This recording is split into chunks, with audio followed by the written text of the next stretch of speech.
nagano ako madam eh, kay gusto talaga ako mag-uwi madam. Gusto ka nang umuwi. Tingnan mo ako madam oh. Kaya nga eh. Nag- Yan ang tira, yan kumot mo. Kawawa man. Gusto mo talagang umuwi. O ano na, kumusta ka na? Ito lang po madam. Umuulan. Asan yung bahay mo dyan? Ito lang madam. Sa puno ng, sabi mo sa puno ng mangga. Ito. Paano pag lumakas ang ulan? Doon madam sa lonely madam. Laundry. Ah, basang-basa na yung kumot mo. Oh. Matutulog ka dyan lang. Papatila ka ng ulan. Opo. O ano nang plano mo? Ano nasabi ko sa'yo? Diba? Kaya sabi daw nila madam, Hmm. okay lang daw madam, Mag? magsakay ng barko madam. Nagpunta ako doon sa barangay, Tapos? okay lang daw madam. Para maniwala ka, para makasakay ko ng barko madam, Ano?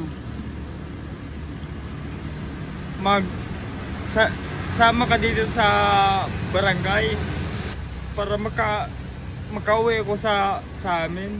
Hirap ka magtagalog ano? Opo. Nahirapan kaya hindi ko masyado hindi tayo magkaintindihan. Ang ibig ko sabihin, pag pupunta ka ng uuwi ka na, di ba? Sa lugar mo. Opo. May process pa yan. Bibili ka ng ticket. Ang sabi ni dito sa barangay, Hmm. kung sino magtutulong sa'yo, sasama daw. Pupunta ako ng barangay. Dalawa tayo madam, kaya para magsasabi ng totoo nga pauwi ako sa Zamboanga. Tapos magkuha tayo ng barangay, tapos doon sa barko, amay ipakita mo madam. Ayun ipapakita. Yung galing sa barangay ipapakita sa Sa barko ba? barko. Oh. Pero tatanungin kita, lasing ka ba?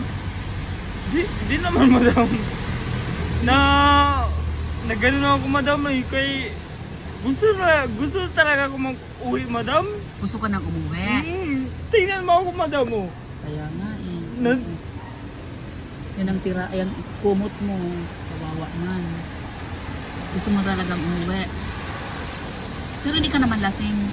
Di naman madam. Wala naman ako nag-inom madam eh. Hindi ka naman umiinom. Kawawa naman. Hirap na. Asan na pala yung mga kasama mo? Tanong kita.